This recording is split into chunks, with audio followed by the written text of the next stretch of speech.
해야 되는 거 운동량과 충격량이라고 하는 거 선생님이랑 같이 하죠. 자, 여러분들이 원가정에서 물론 들었지만 그때 들었을 때 느낌하고 지금 들을 때 느낌은 좀 달라요. 뒤에 있는 내용까지 다 이해하고 있는 상황이라서 좀 다르게 들릴 수가 있죠.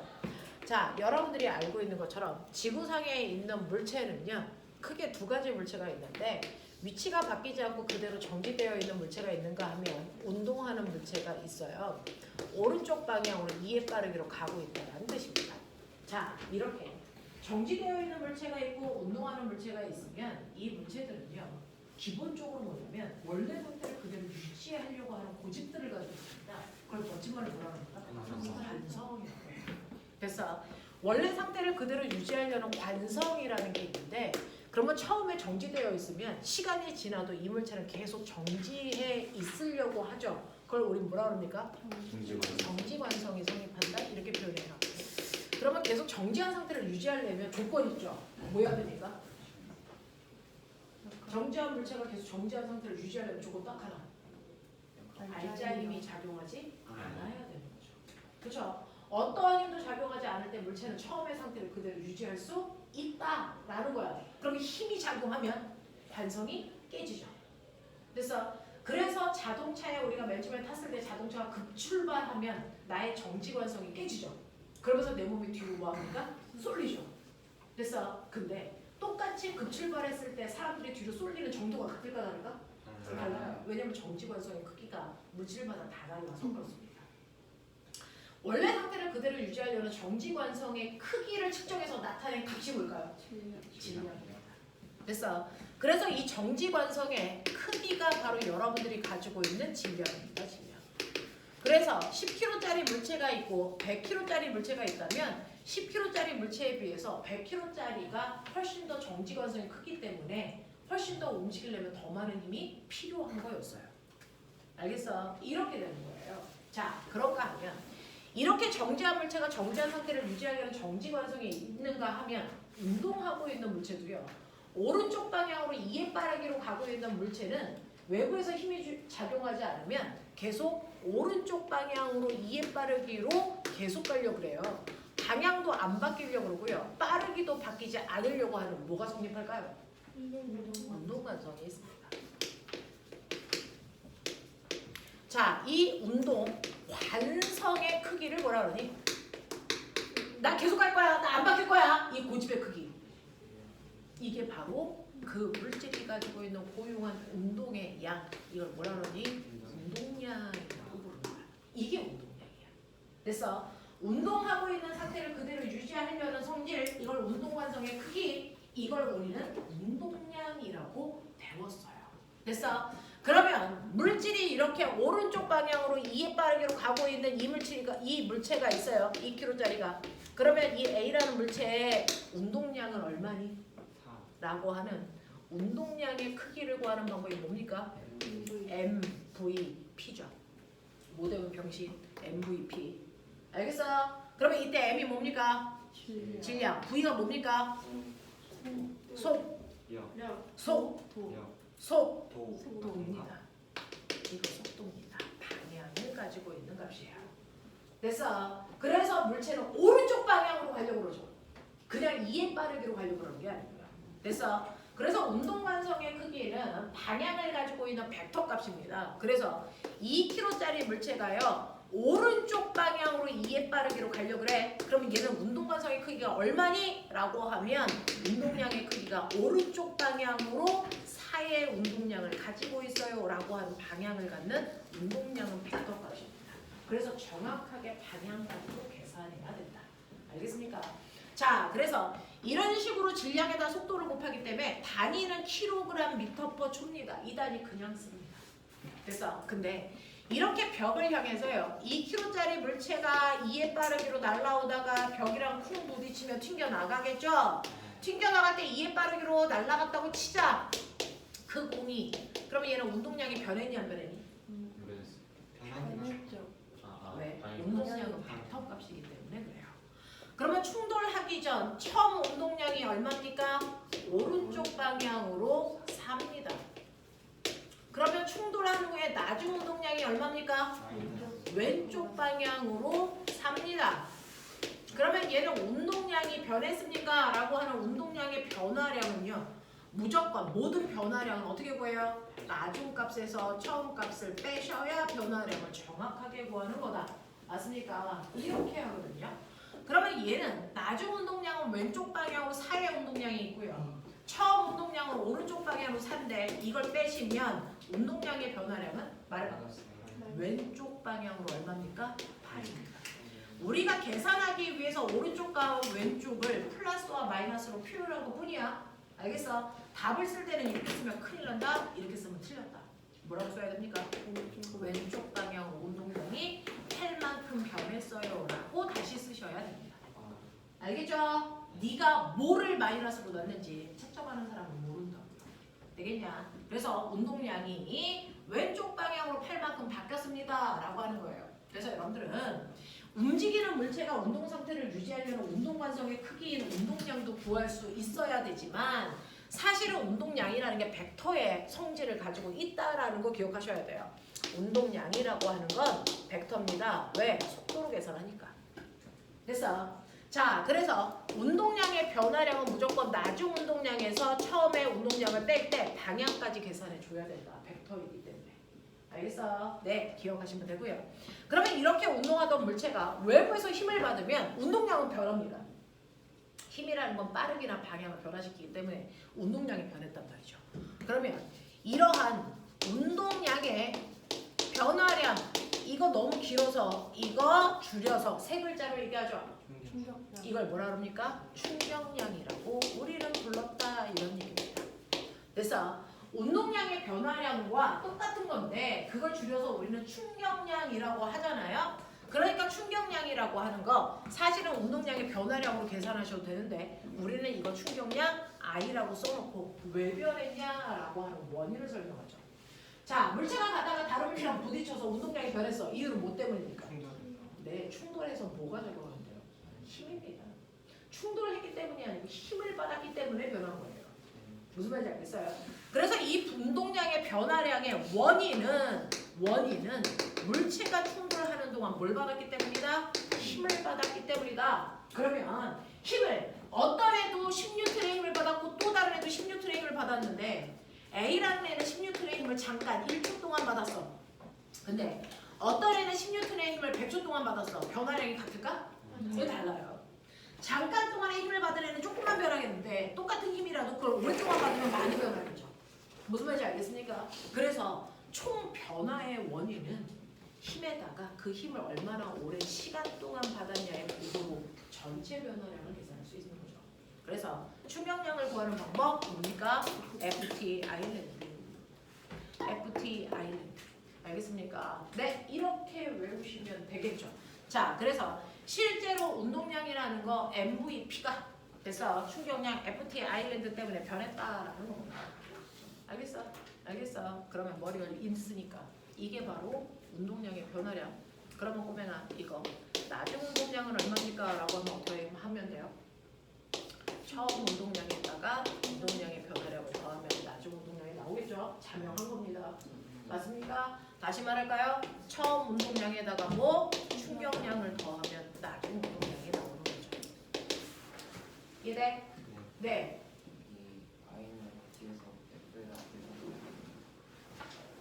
F에다가 힘의 변화량?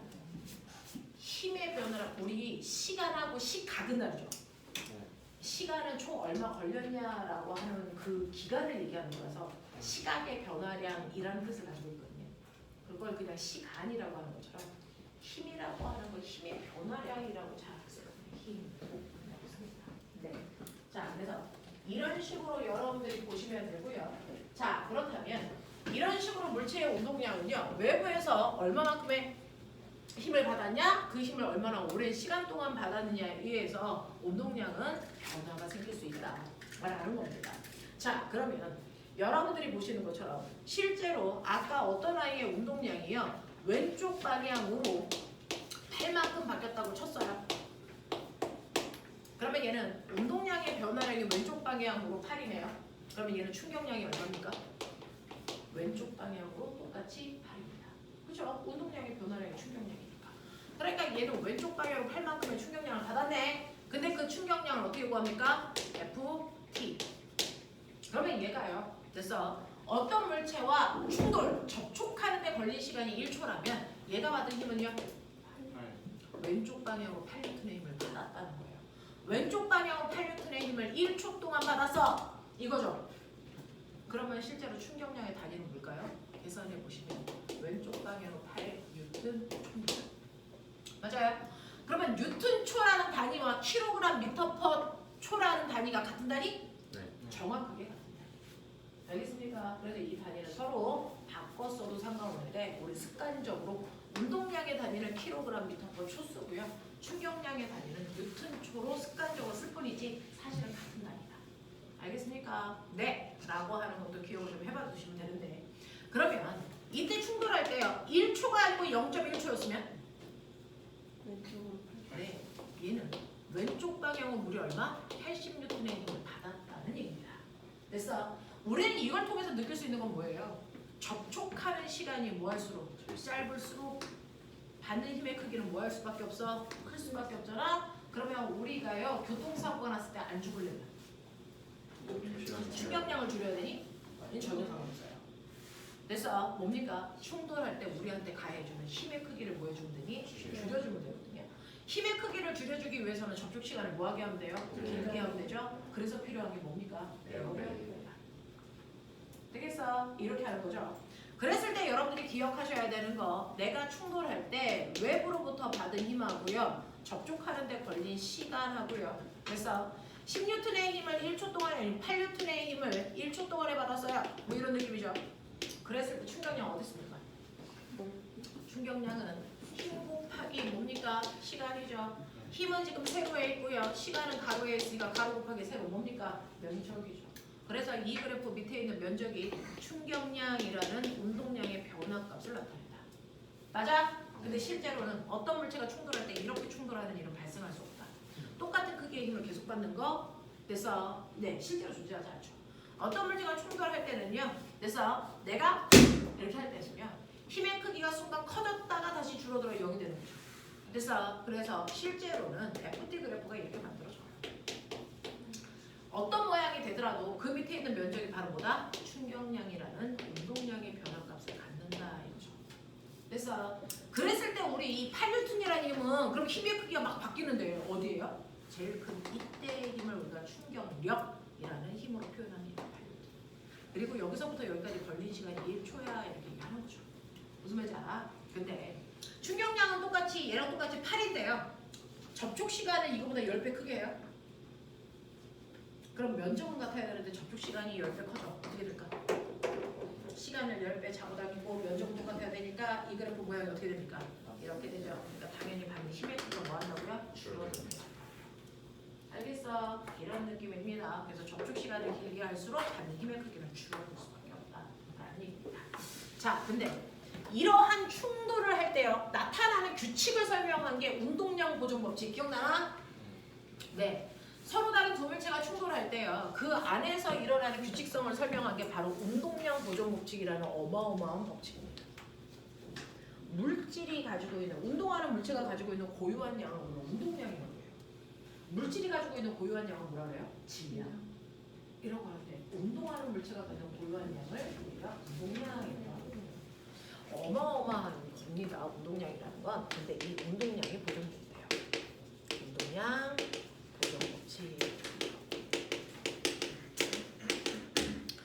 이 운동량 보존 법칙은요. 충돌하기 전에 어떤 두 물체가 충돌할 건데 충돌하기 전의 상태를 보면 이 두 물체가 둘 다 오른쪽으로 가요. A도 가고 있고 B도 가고 있는데 A라고 하는 10kg짜리는요. 네, 천천히 2의 빠르기로 가고 있었단 말이에요. 근데 뒤에 가고 있는 2kg짜리는 엄청나게 빠르게 20의 빠르기로 가고 있었다고 치자. 그럼 당연히 뒤에 오는 애가 빨리 오니까 둘이 뭐 하겠습니까? 충돌하겠죠.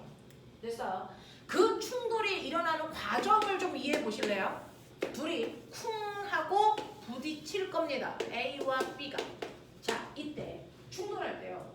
누가 더 센 힘을 받을까요? 네. A가 B를 미는 힘이나 B가 A가 됐어? A가 B를 미는 힘이나 B가 A를 미는 힘이나 그 힘의 크기는 어때야 됩니까? 같아야죠. 왜요? 작용 반작용의 두 힘이니까. 됐어? 작용 반작용의 두 힘이니까 힘의 크기 같아야 되고요. 힘의 방향은 뭐여야 됩니까? 반대방향이어야 돼요. 그러니까 예를 들어서 쾅 하고 부딪힐 때 B가 A를 100N의 힘으로 밀었다면 A가 B를 몇 N의 힘으로 밉니까? 100N의 힘으로 밀어요. 속력이 빠르다고 해서 더 큰 힘으로 밀거나 그래서 질량이 크다고 해서 더 큰 힘으로 미는 일은 존재할 수 없습니다. 그래서 서로 작용하는 상호작용하는 힘의 크기는요 반드시 같아요. 작용 반작용이기 때문에. 그러면 나 그럼 B가 A를 100N의 힘으로 2초 동안 밀었다고 치자요. 그러면 A는 B를 100N의 힘으로 몇 초 동안 밀까? 2초입니다. 왜? 둘이 접촉한 시간이 같을 거니까. 됐어? 얘도 2초라는 시간 동안에 밀 거야. 그렇다면 둘의 FT의 곱은 어떻겠니? F도 같고 T도 같기 때문에 FT가 같아요? 다시 말해요. 뭐가 같습니까? 충격량. 다시 말해요. 운동량의 변화를 것 같습니다. 됐어? 단지 방향만 반대인 거죠. 하나의 방향을 플러스로 놓으면 한 방향은 뭘로 놓으면 돼요? 마이너스요. 그래서 A의 운동량의 변화나 B의 운동량의 변화량은 같은데 방향만 하나가 반대인 것 뿐이다. 이런 얘기예요. 충돌이 일어날 때. 맞습니까? 이해 안 되는 겁니다. 몇 가지 이해돼? 네. 자, 그러면 실제로 운동량의 변화량은요. 그 물질의 나중 운동량에서 처음 운동량을 뺀 값 아니야? 그죠? 나중 운동량에서 처음 운동량을 뺀 값일 텐데 그래서 뺐을 때 크기는 같고요. 방향이 뭐라고요? 반대라고. 맞냐? 그러면 이거를 계산하기 위해서 우리는 가로를 열어야 되겠죠. 그럼 마이너스를 분배하시면 보시는 것처럼 이런 모습이 되겠죠. 자, 그랬을 때 나는 나중 운동량은 나중끼리 모으고요. 처음 운동량은 처음끼리 모으면 어떤 일이 발생합니까? 나중 운동량의 합이 충돌하기 전 두 물질의 운동량의 합이랑 반드시 어때야 된다? 같아야 된다. 이걸 우리가 운동량 보존 법칙이라고 한다. 나쁠 때 아는 말이야. 오케이.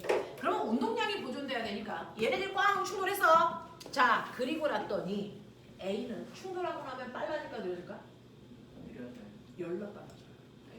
네. 왜요? 충돌하는 방향으로 밀리는 힘을 받았으니까 더 빨라져요. B는요? 느려집니다. 운동 방향과 반대 방향의 힘을 받았기 때문이겠죠. 됐어? 그래서 A가 열나 빨라져서요. 10kg짜리 A의 속력이 4로 오른쪽 방향으로 그대로 가고 있었어요. 그럼 B는요. 어느 쪽 방향으로 얼마의 빠르기로 갈까를 우리가 알 수 있다는 얘기입니다. 운동량 보존 법칙을 통해서. 맞아. 자, 그럼 해볼게요. 충돌하기 전에 A는요. 오른쪽 방향으로 20의 운동량을 가지고 있어요. 다 읽을게요. B도요. 오른쪽 방향으로 40의 운동량을 가지고 있어. 이 둘을 합하면 오른쪽 방향으로 60의 운동량을 둘이 가지고 있는데 아무리 충돌을 해도 둘의 충돌 후의 운동량도 오른쪽 방향의 60값을 가져요. 맞아. 그중 충돌이 끝난 후에 A의 운동량은요. 여전히 오른쪽 방향으로 40입니다. 그럼 B의 운동량 어떻게 됩니까? 여전히 오른쪽 방향으로 운동량을 가져야 되겠죠. 그러니까 B는 오른쪽 방향으로 가고 있다는 얘기고요. 운동량의 크기는 얼마여야 됩니까? 20이어야 돼요. 근데 B의 질량이 2kg니까 속력이 얼마여야 된다? 10이다라는 얘기죠. 그래서 B는요. 오른쪽 방향으로 10의 빠르기로 가고 있을 거야 라는 걸 굳이 해보지 않아도 예측할 수 있다. 알겠습니까? 이런 얘기입니다. 자, 그랬을 때요. 실제로 운동량의 변화량이 같은지 볼까요? A의 운동량이요. A는요. 여러분들이 보시는 것처럼 A의 나중 운동량은 40이고 처음 운동량은 20이에요. 나중에서 처음을 빼보세요. A의 운동량의 변화량이 얼마입니까? 20. 얼마입니까? 나중에서 처음을 빼는 거니까. 얼마? 20입니다. 그죠? B는요. 얼마입니까? 나중에서 처음을 빼니까 얼마입니까? 마이너스 20. 크기는 같은데 방향만 같아요. 맞습니까? 되겠죠? 이걸 우리가 운동량 보존 법칙이라고 하더라. 알았어? 괜찮아? 네. 자, 이런 식으로요. 물체가 운동하는 과정에서요. 어떠한 성질들이 있는지를 설명하고 있는 챕터가 세 번째 챕터입니다. 자, 그러면 실제로 운동량, 충격량에 대한 개념은 여러분들이 가지고 있는 43페이지에 있는 내용. 43페이지에 있는 내용. 여러분들이 영재나 과거를 대비하려면 그 안으로 더 들어가야 되는 게 있는데 여러분들은 일단은 지금은 그게 아니니까 됐죠? 넘어가시면서 44페이지 보죠. 그러면 실제로요. 이렇게 움직이는 물체가요. 더 빨라지기 위해서는 더 느려지기 위해서는 어때야 돼? 라고 하는 거죠. 자, 그래서 우리는 운동하는 물체에 대해서 끊임없이 연구하고 있어요.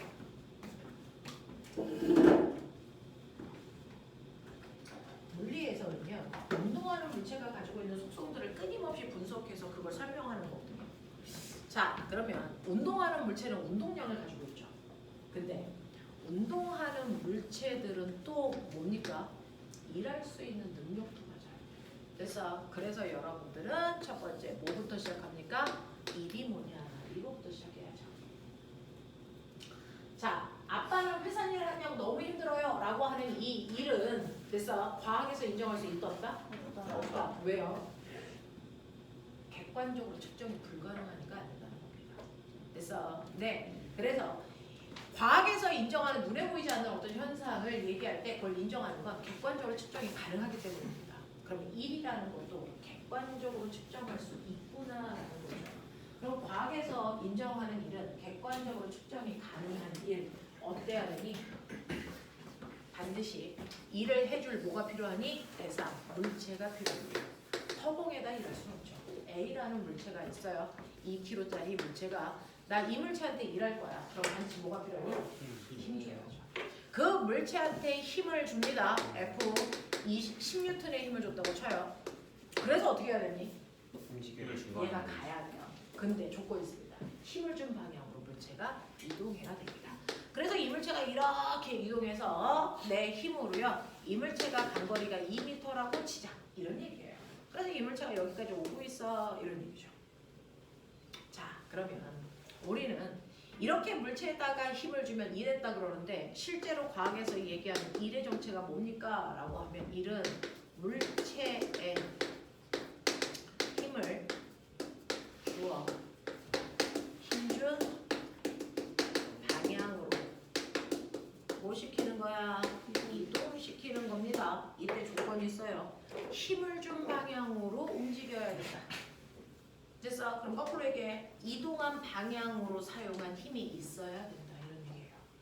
되겠어? 이겁니다. 힘을 준 방향으로 물체가 가면 내가 한 일은 얼마입니까? 라고 하면 이 일은 네가 준 힘으로 그 힘 준 방향으로 이동한 거리를 곱하면 돼. 그러면 나는 이 물체한테 얼마의 힘을 줬어? 10N의 힘 줬어. 그래서 그 힘을 준 방향으로 얼마 갔어? 2m 갔어. 그러면 내가 한 일은 얼마야? 당연히 20Nm. 이렇게 단위 중복하기 싫어서 과학자 이름으로 바꿔서 뭐라고 쓴다? 20줄이라고 쓰는 거야. 이게 내가 해준 일이야. 예, 이렇게 표현합니다. 자, 근데 여러분들은요 중학교에서 배우는 일의 개념은 이렇습니다. 이래요. 자, 근데 이러한 일을 하는데요 보면은 내가 이 물체한테요 오른쪽 방향으로 10N의 힘을 줘서 2m 끌고 갔을 때 한 일이 1번의 일입니다. 근데 똑같이 10N의 힘을 줄 겁니다. 10N의 힘을 주는데 물체가 가는 방향과 비스듬한 30도의 각도를 줘서 10N의 힘으로 당겨서 2m 가게 할 수도 있어요. 이게 2번이 한 일이고요. 각도를 조금 더 크게 해서 60도의 각도로 10N의 힘을 줘서 물체를 똑같이 2m 가게 할 수도 있어요. 맞습니까? 자, 또는 각도를 90도가 되게끔 힘을 줘요. 이렇게 힘을 줘서요. 물체를 2m 가게 하는 똑같은 행위를 할 수도 있단 말이에요. 어떻게요? 이거 우리가 되게 흔하게 이렇게 해요. 그럴 거 보면 내가 한 일의 양은 1번, 2번, 3번, 4번 같을까 다를까? 달라요. 다른 이유가 뭡니까? 그 움직임 방향으로 준 힘이 있잖아요. 힘준 방향으로 이동한 거리, 다시 말해서 이동한 방향으로 사용한 힘의 크기가 달라지는 거예요. 이동한 방향으로 사용한 힘의 크기가 달라지기 때문인데 1번 같은 경우에는 정확하게 물질이 이동하는 방향으로 힘을 줬기 때문에 내가 준 힘이 100%다 일하는 데 쓰였어요. 이 얘기야. 그죠? 근데 30도 방향인 비스듬한 방향으로 10N의 힘을 줬어. 이 각도가 30도야. 근데 물체는 일로 갔어. 그럼 이 방향으로 사용한 힘도 10일까? 이거 아니죠. 비스듬한 방향으로 힘을 주면요. 얘는 수평 방향의 힘과 수직 방향의 힘으로 뭐 할 수 있다? 분해할 수 있다. 그랬을 때 평행사변형을 그렸을 때 대각선이 합력이기 때문에 실제로 얘한테 준 힘은 10이 아니고 얼마다? 10 코사인 30도만큼만 물체를 수평으로 잡아당기는 데 쓴 것뿐이야. 그리고 그 중에 일부는요. 물체의 똥꼬를 살짝 드는 데 썼죠. 그래서 비스듬하게 힘을 좀 보세요. 그러면 살짝 똥꼬가 들리면서 앞으로 흘려요. 그래서 그러면 똥꼬를 드는데 사용한 힘은 얼마입니까? 10 사인 30도만큼이 똥꼬를 드는데 힘을 썼어. 그래서 실제로는요. 이물체를 잡아당길 때 사용한 힘은 얼마입니까? 루트 3. 맞아? 루트 3이 대략 얼마야? 1.7. 그러니까 1.7을 곱하면 대략 얼마 나오니? 8.5N의 힘이 물체를 잡아당길 때 사용한 힘이야. 10 중에서 8.5N의 힘은 물체를 수평으로 잡아당기는 데 사용한 힘이고요. 자, 위쪽 방향으로 들어 올리는 데 사용한 힘은 얼마입니까? 5N이에요. 이 두 힘을 합해서 우리는 이 방향으로 10N의 힘을 줬다라고 표현할 수 있는 거야. 알겠어? 그러면 두 번째 한 일은요. 여러분들이 보시는 것처럼 물체가 이동한 방향으로 준 힘은 겨우 8.5N밖에 안 되네. 그러니까 이 힘으로 2m를 밀고 가도 한 일은 얼마? 17줄밖에 안 되네. 이 얘기예요. 20이 안 됩니다. 근데 이 각도를 조금 더 크게 해서 60도의 각도로 만들면 수평 방향으로 사용한 힘은 겨우 얼마입니까? 10 코사인 60이니까 5N의 힘밖에 안 쓴 거예요. 그래서 세 번째 경우의 한 일은요. 5N의 힘으로 물체를 이동시킨 거니까 10줄의 1밖에 안 한 거예요. 한 일이 절반밖에 안 돼요.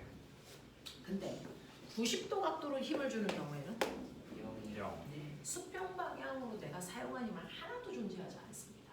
그래서 물체가 이동한 방향으로 사용한 힘이 없기 때문에 얘가 아무리 움직여가도 한 일은 존재하지 않는다. 이런 거예요.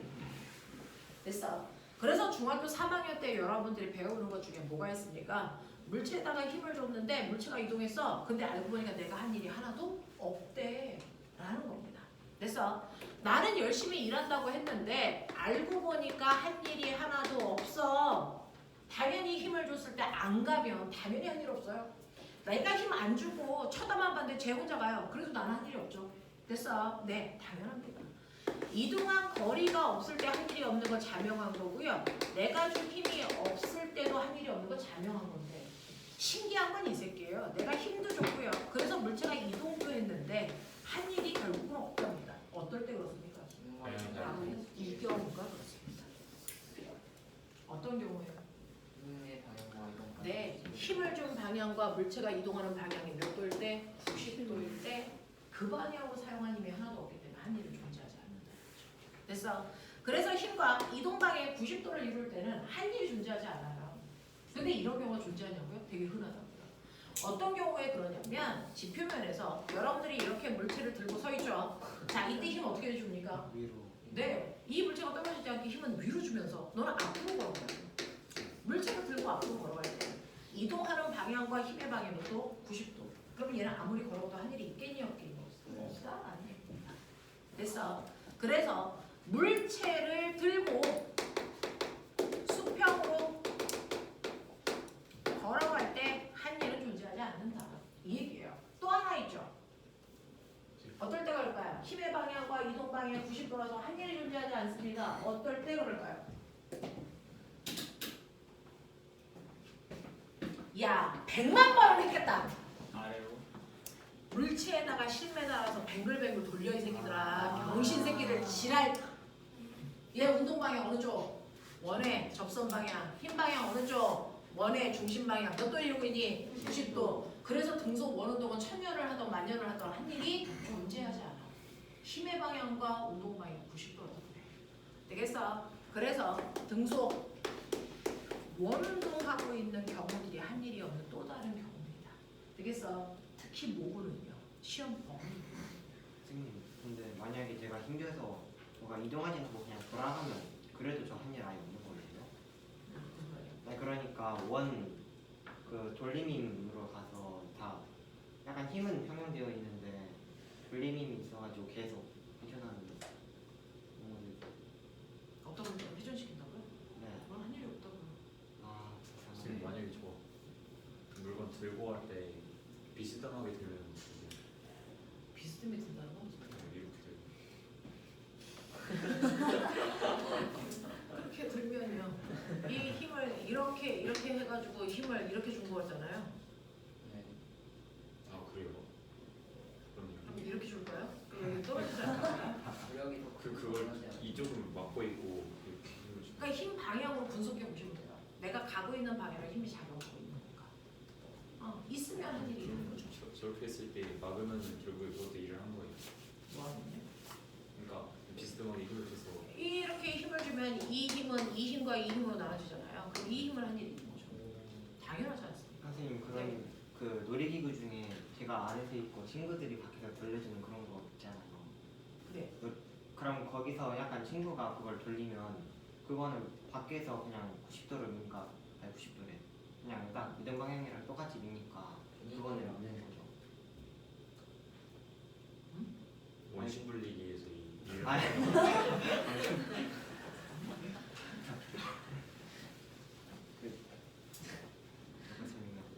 이 동그랗게 생겨서 제가 안에 사는 그 거기서는 누가 돌리잖아요. 네. 근데요? 그러면 그때는 그냥 딱 제가 미는 미는 방향이랑 이동 방향이랑 똑같잖아요. 그 원의 접선이니까.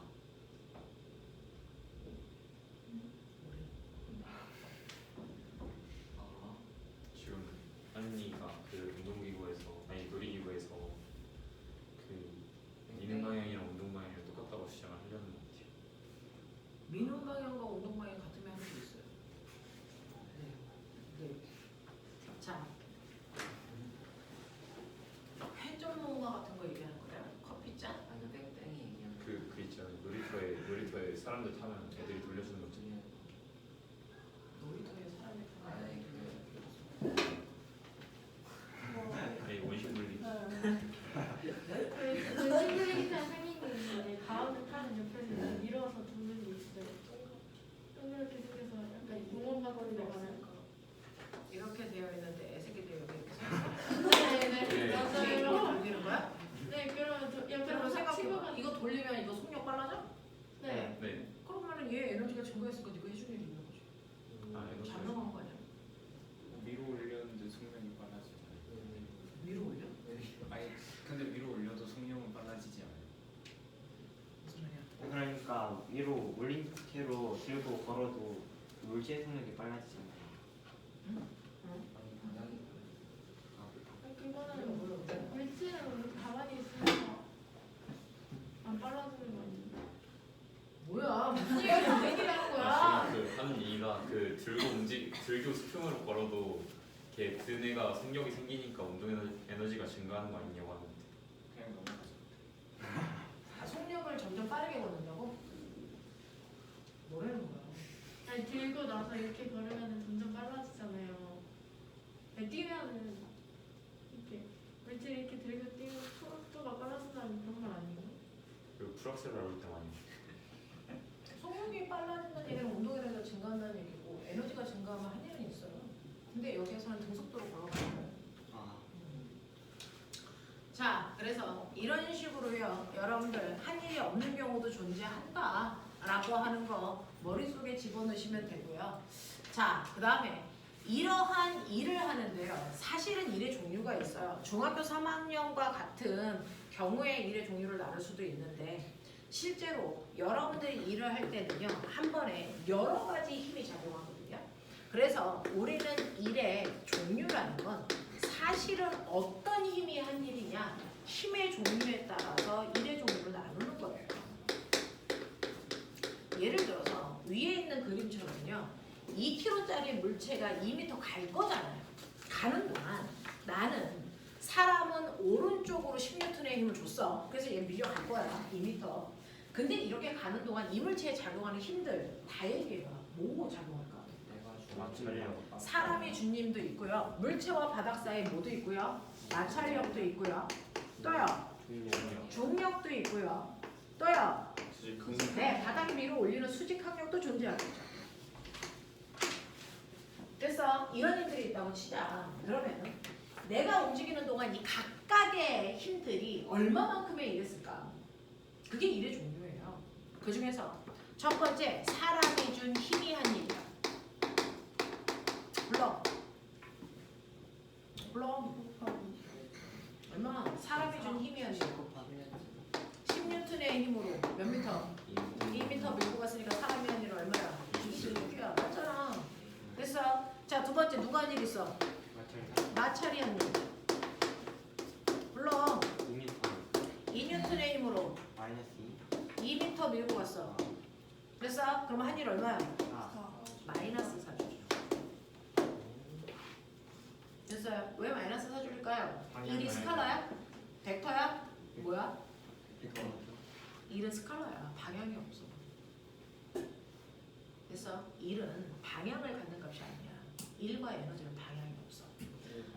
플러스와 마이너스는 방향을 표현한다고 했는데 일은 방향이 없는 스칼라 값인데 왜 플러스 마이너스를 붙여요? 라고 하면 스칼라의 값들에 플러스와 마이너스는 방향을 표현하는 게 아니고 어떤 의미 대신에 붙여요.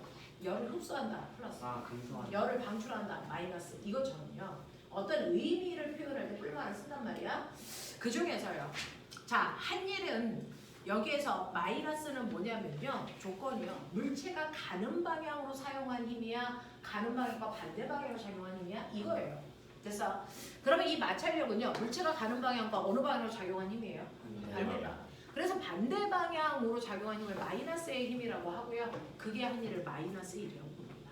알겠어? 네. 그러면 사람이 한 일은 지금 뭡니까? 플러스의 힘이고 그 한 일은 플러스의 힘입니다.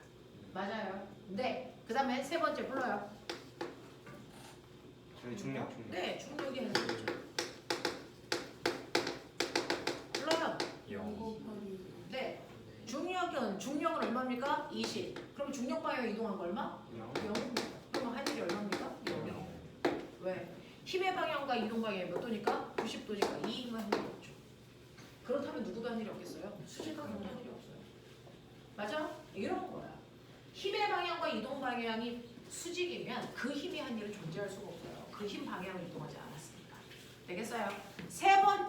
네 번째 힘도 있죠. 뭘까요? 뭡니까? 알자입니다. 얘 알자이머 어느 쪽으로 작용합니까? 오른쪽으로. 몇 뉴턴이 작용합니까? 얼마입니까? 8뉴턴입니다. 얘하고 그래서 합력이 오른쪽으로 8뉴턴입니다. 그러면 알자이머는 오른쪽 방향으로 8뉴턴의 힘이고요. 이동 거리는 얼마입니까? 2m죠. 그러니까 얘가 한 일은 플러스 16줄에 알자이머의 한 일은 플러스 1입니다. 되겠어요? 자, 이건 돼. 그러면 이제 이래서 플러스와 마이너스가 왜 붙는지 알았어. 이해해? 근데 이거 진짜 의미겠어. 그게 아니야. 이렇게 해서 플러스의 1과 마이너스의 1이 있는데 플러스의 1과 마이너스의 1은 실제 의미가 뭐야? 운동 방향과 같은 방향으로 힘이 작용해서 플러스의 1이고 반대 방향으로 작용해서 마이너스의 1인데 사실은 이 플러스의 의미는 진짜 의미는 뭐냐? 바로 이거죠. 오메가. 에너지가 뭐니? 이제 이게 에너지가 뭐예요? 일을 할 수. 그렇죠. 일할 수 있는 능력이죠.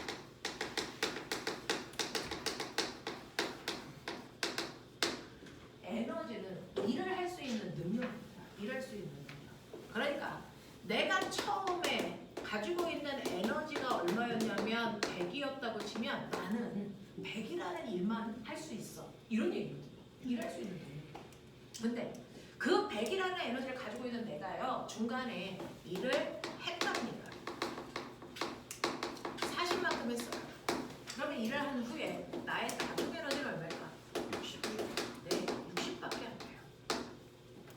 그래서 이걸 수식으로 표현하면 어떠냐면 100 마이너스 40이 얼마입니까? 60이죠.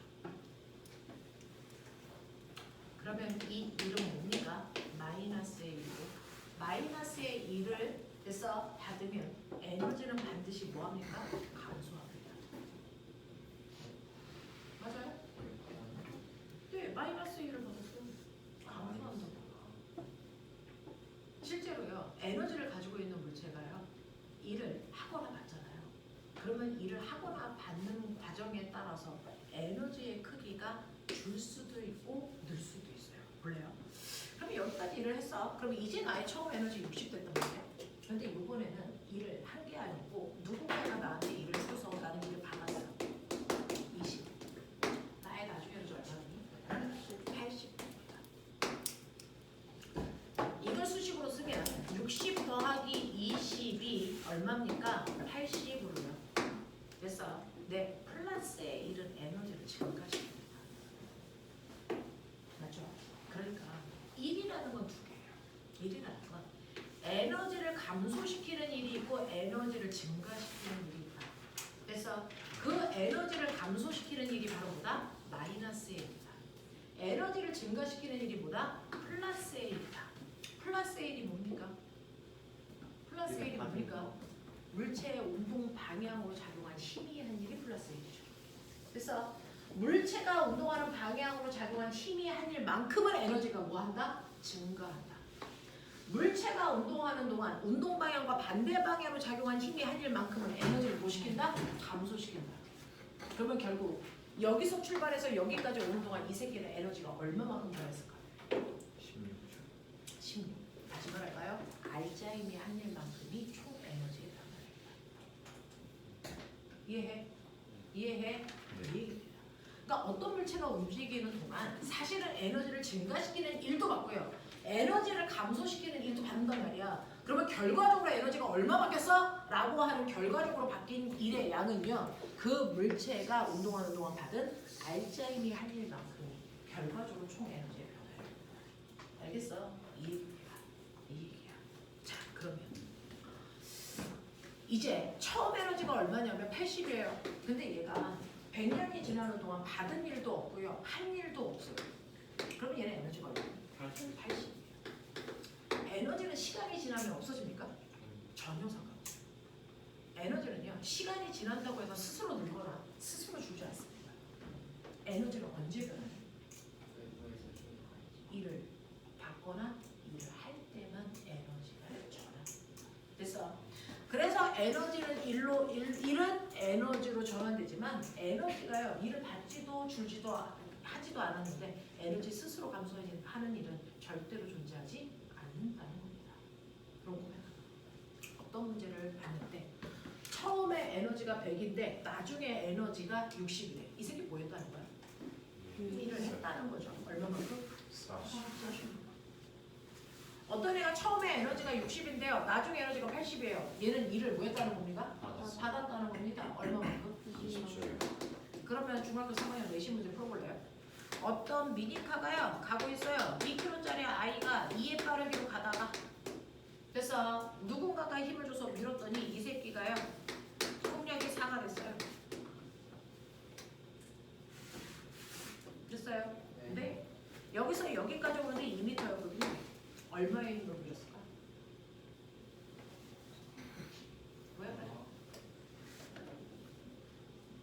이거 중3 내용이에요.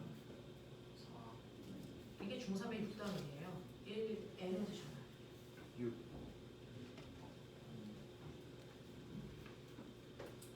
이게 처음 에너지 얼마예요? 4. 움직이는 물체가 갖는 에너지 무슨 에너지? 운동 에너지. 어떻게 구해? 4줄. 2분의 1 mv 제곱 맞아? 네. 얼마니? 4주. 이게 처음 에너지 4주. 나중에 에너지 얼마니? 16. 1분의 1 곱하기 2 곱하기 16이니까 16줄이겠죠. 에너지 얼마 바뀌었어요? 12만큼 증가해요. 됐어. 그러니까 얘는 운동하는 방향으로 누군가가 밀어준 겁니다. 그렇죠? 운동하는 방향으로 일을 해준 겁니다. 몇 미터 동안? 2미터 동안. 얼마의 힘으로 밀었을까요? 6N의 힘으로 2m 밀었으니까 한 일이 플러스 12N. 이게 중학교 3학년 내신 문제입니다. 근데 이런 얘기거든요. 이런 얘기거든요. 자, 그래서 이렇게 에너지라는 건 일을 할 수 있는 능력이고요. 이러한 에너지는 일을 할 때만 감소하고요. 일을 받을 때만 증가하고요. 일을 하지도 받지도 않으면 에너지는 그대로 유지돼야 됩니다. 그래서 우리는 에너지의 변화량을 통해서 얼마만큼의 일을 했는지 받았는지를 확인할 수 있다. 거꾸로. 이해해? 이해해? 네. 이런 얘기입니다. 자, 그렇다면 실제로 여러분들이 머릿속에 집어넣어야 돼요. 아, 일이라는 건 물체에 힘을 줘서 힘을 준 방향으로 물체를 이동시켰을 때 생기는 물리량이 1입니다 라고 하는 과학적 정의도 있지만 사실은 일이 가지고 있는 실제 의미는 뭐야? 일은 그렇죠. 똘똘한 에너지 변화량을 일이라고 한다. 그래서 나중 에너지는 60이에요. 처음 에너지는 100이었어요. 그러면 에너지의 변화량 얼마입니까? 마이너스 40. 이게 바로 뭡니까? 얘가 한 일의 양이죠. 알겠습니까? 그래서 일이라는 건 에너지의 변화량이다. 그래서 일량이 있다는 얘기는 반드시 에너지로 변했다는 얘기입니다. 무슨 말인지 알겠어? 그래서 아까 물어봤죠. 제가 일을 한 거예요, 안 한 거예요? 그 아이의 에너지가 변했어요, 안 변했어요? 보면 되는 거죠. 됐어? 그럼 일을 했는지 안 했는지 확인할 수 있는 거잖아요. 이렇게 돼. 이렇게 돼. 일이라는 건 에너지의 변화량이에요. 그러니까 한 일을 구해라. 직접 구할 수도 있지만 에너지의 변화량을 통해서 우리가 일을 예측할 수도 있다. 알겠어? 하겠어? 하겠어? 네. 이 땅꼬마 새끼들이 수업 시간에 첫 졸고 있... 됐지? 아, 근데 꼬매나. 봐봐. 그러면요. 일은 에너지의 변화량인데 어떤 일이 어떤 에너지를 변화시키는지가 정해져 있어요? 아니면은 그때그때 들어가요? 정해져 있어요. 너네 나한테 그렇게 배웠어요, 새끼. 특정한 일은 특정한 에너지만을 변화시켜요. 아무 일이나 아무 데서 에너지를 변화시킬 수 없어요. 그걸 정의한 게 일 에너지 정의예요.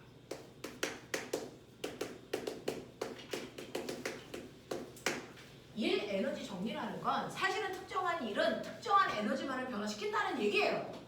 알겠어? 그걸 설명하는 거예요. 그럼 네가 알고 있는 에너지에 뭐 있는데? 운동 에너지. 그럼 운동 에너지를 누가 변화시켜요? 제가 지랄. 알짜임이 아니에요. 그래서 사실은 운동 에너지의 변화량은요, 네가 한 일만큼 변하지 않아요. 알짜임이 한 일만큼만 변합니다. 그래서 운동 에너지의 변화량은요, 알짜임이 한 일만큼이에요.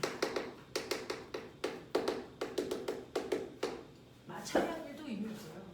사람의 힘이 한 일도 의미 없고요. 중력이 한 일도 의미 없어요. 알짜임이 한 일만큼만 정확하게 운동 에너지가 바뀝니다. 증명해볼까요? 알짜 힘을 F라고 쓸게요. 알짜 힘으로 S만큼 밀고 갔어요. 그럼 알짜 힘의 한 일은 F 곱하기 S겠죠. 힘 곱하기 V. 근데 F는 M이에요. 이걸로 S만큼 밀고 가요. 이게 알짜 힘의 한 일이에요. 근데 AS 어디서 봤어? V.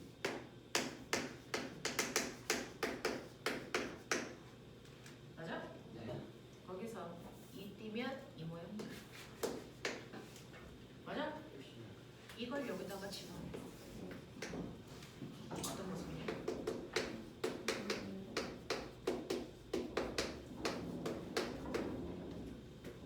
이게 뭐냐? 운동 에너지 구하시지. 무슨 운동 에너지? 나중 운동 에너지에서 처음 운동 에너지를 뺄까? 이게 뭐니? 운동 에너지의 변화량이죠. 그래서 운동 에너지의 변화량이 알짜임의 한 일이랑 정확하게 일치한다. 되겠습니까? 예. 아무 일이나 아무 에너지를 변화시키지 못합니다. 특정한 일이 특정한 에너지를 변화시킵니다. 그 중에서 운동 에너지를 변화시킬 수 있는 유일한 일이 바로 알짜임의 한 일입니다. 그러니까 문제를 푸는데 운동 에너지의 변화량을 구해라. 알짜임의 한 일 구하면 돼요. 알짜임의 한 일 구해라. 운동 에너지의 변화량 구하면 돼요. 알겠습니까? 그럼 또 알죠? 우리가 알고 있는 에너지 또 뭐야? 위치 에너지. 위치 에너지의 변화량만큼은 누가 한 일일까? 중요하고.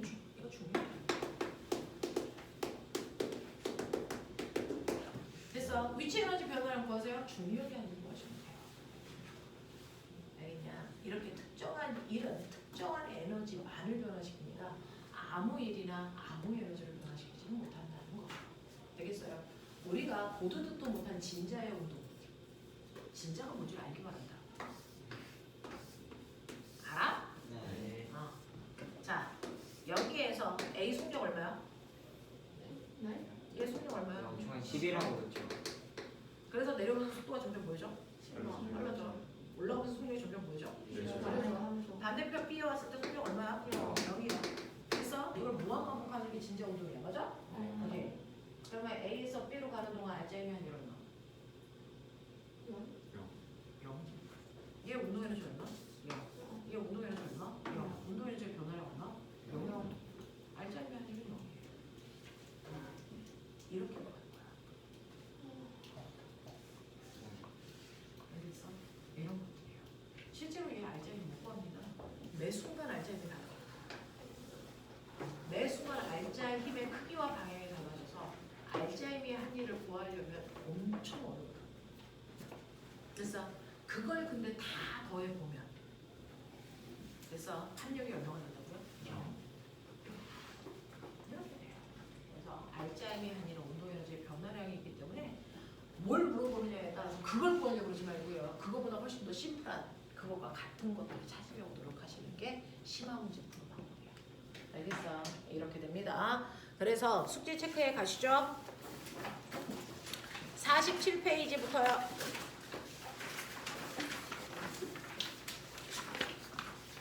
자, 54페이지까지 할 수 있는 최대한을 해가지고 오시면 되겠습니다. 문제 가졌습니다. 저희 수업 몇 번 남았어요? 네. 기말 강좌. 우리 기말이 6월 둘째 주나 셋째 주부터 시작입니다. 그러니까 3번, 4번. 그 벌써요?